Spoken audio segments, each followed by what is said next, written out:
Hi everyone, welcome to my channel. तो आज का वीडियो एक फ्रॉक के ऊपर है। इस वीडियो में आप देखेंगे उसकी कटिंग एंड स्टिचिंग। तो यहाँ पर मैंने फ्रॉक के लिए फैब्रिक लिया है, ये 2 मीटर है और यहाँ पर ये लाइनिंग भी 2 मीटर है। तो अब हम सबसे पहले लाइनिंग के ऊपर मार्क करेंगे। तो यहाँ पर मैंने लाइनिंग को अलग से कट कर लिया है। उसकी लंबाई मैंने 15 इंच ली है और उसे मैंने 4 फोल्ड में रखा है। सो अब हम यहाँ पर शोल्डर की मार्किंग करेंगे। आपका जितना भी शोल्डर है उसे हाफ ले लेना है। यहाँ पर मैं 6.5 इंच पर मार्क कर रही हूँ, आप चाहो तो 7 इंच पर भी कर सकते हो। उसके बाद मैं आर्म होल लूँगी 7 इंच पर। उसके साथ ही बस्ट लाइन आएगा हमारा 10 इंच पर और वेस्ट लाइन आएगा 14 इंच पर। आप चाहो तो 13.5 इंच पर भी मार्क कर सकते हो।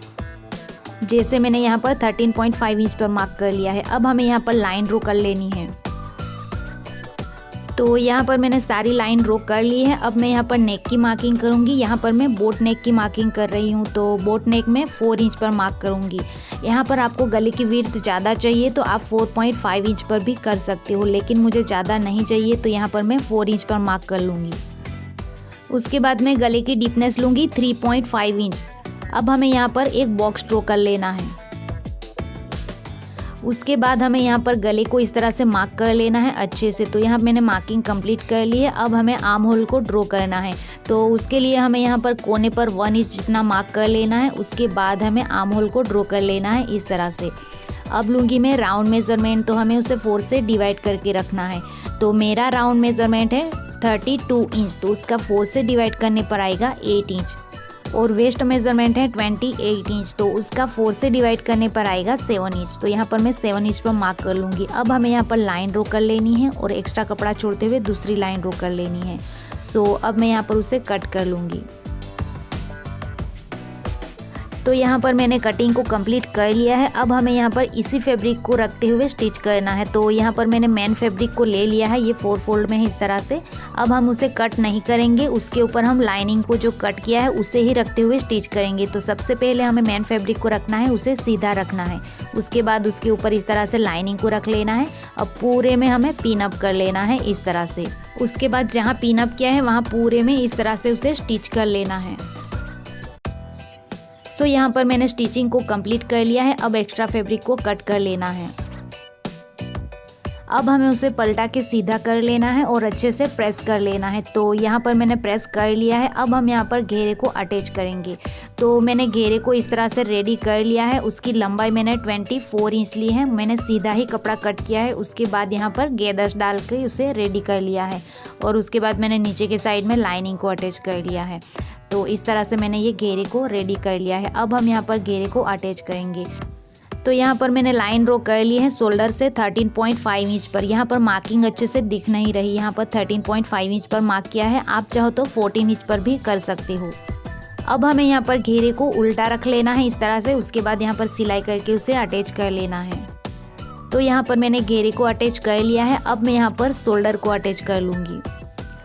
सो यहाँ पर मेरे शोल्डर अटैच हो चुके हैं। उसके बाद मैंने यहाँ पर बैक साइड में जिप अटैच किया है। तो इस तरह की जिप को कैसे अटैच करना है वो मैंने एक वीडियो में अच्छे से एक्सप्लेन किया है। तो वो वीडियो की लिंक नीचे डिस्क्रिप्शन बॉक्स में है, तो जाकर उसे वॉच कर सकते हो। सो अब हम यहाँ पर स्लीव को अटैच करेंगे। तो उससे पहले हमें स्लीव को कट करना होगा। तो स्लीव के लिए मैंने कपड़े को इस तरह से ले लिया है। ये फुल लॉन्ग स्लीव है, उसे मैंने 4 फोल्ड में रखा है और उसकी लंबाई मैंने 22 इंच ली है। इस तरह की स्लीट वाली स्लीव को आप और भी लॉन्ग बना सकते हो। तो अब हम यहाँ पर उसकी मार्किंग करेंगे। तो यहाँ पर आपका जितना भी आर्म होल है उसे आपको आधा ले लेना है।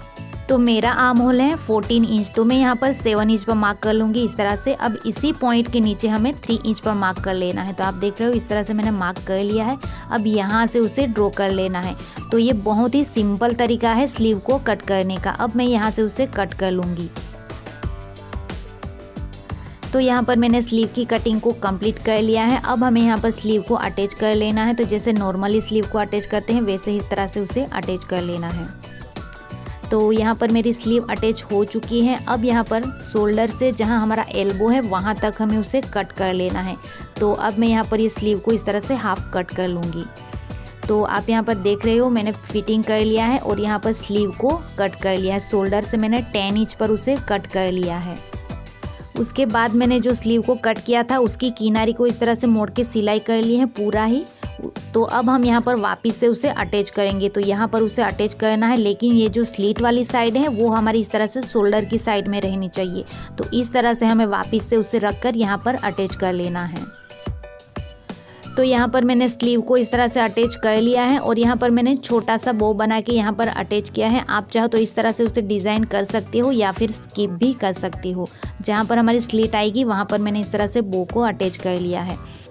सो यहाँ पर मैंने नेक के लिए इस तरह से पट्टी को कट कर लिया है। उसकी विड्थ मैंने 2 इंच ली है। तो अब हमें क्या करना है, ये पट्टी की किनारे को पीको कर लेना है। उसके बाद हमें बीच में गैदर्स डाल के ये पट्टी को रेडी कर लेना है इस तरह से। तो यहाँ पर मैंने ये पट्टी को रेडी कर लिया है। आपको हो सके इतनी ज़्यादा गैदर्स के साथ में उसे रेडी करना है। अब हमें यहाँ पर ये पट्टी को नेक पे रख के यहाँ पर अटैच करना है।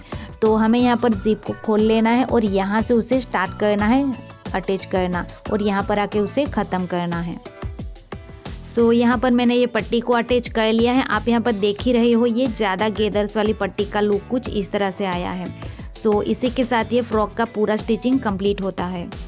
सो ये है फ्रॉक का कंप्लीट लुक। सो ये वीडियो आपको थोड़ी सी भी हेल्पफुल लगी हो तो वीडियो को लाइक कर दीजिएगा और ऐसी ही डिज़ाइन की वीडियो देखने के लिए मेरी चैनल को सब्सक्राइब कर लीजिएगा। So thank you for watching.